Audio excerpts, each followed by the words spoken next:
Qardaş, qaytaracam da borcu, verəcəm, ödəyəcəm hamısını. Biraz vəziyyət çətindir, işləmirəm. Sadəcə 1-2 günlük çətinlikdir. Yəni ondan öncə ödəyirdim. Kimdə o? Telefon ver bura. Ata yox abi, bir şey yox. Saat yoluna koydum. Telefon ver bura.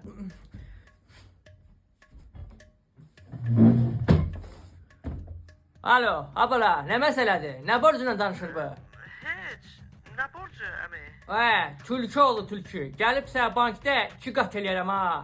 Tez ol da görüm nə borcu var mənim bu taxta başıma sizə.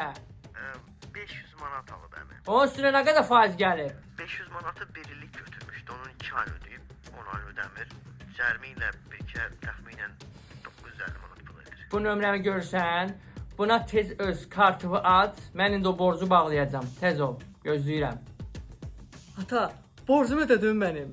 Çox sağ ol ata. Nə yaxşı ki varsan. Allaha şükür olsun ki sənin kimi atan var. Bu nədir ki ata? Səni oğulluqdan silirəm. Sən mən say salmırsan. Deyirəm, borca krizə girmə, girirsən. Sigaret çəkmə, çəkirsən. Ona buna maşını vermə, verirsən. O axmağa bu axmağa qoşulma, qoşulursan. Deməli, mənim sözüm sənə heç nədir də, öz başvasan. Ona görə qol çək, şu. Nə olar ata, eləmə də bunu. Çək sənə dedim.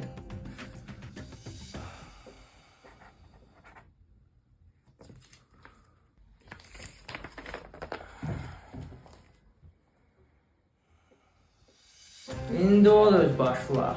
Doğru qərarları verməyi bəlkə öyrənərsən. Görüm neyniyəsən.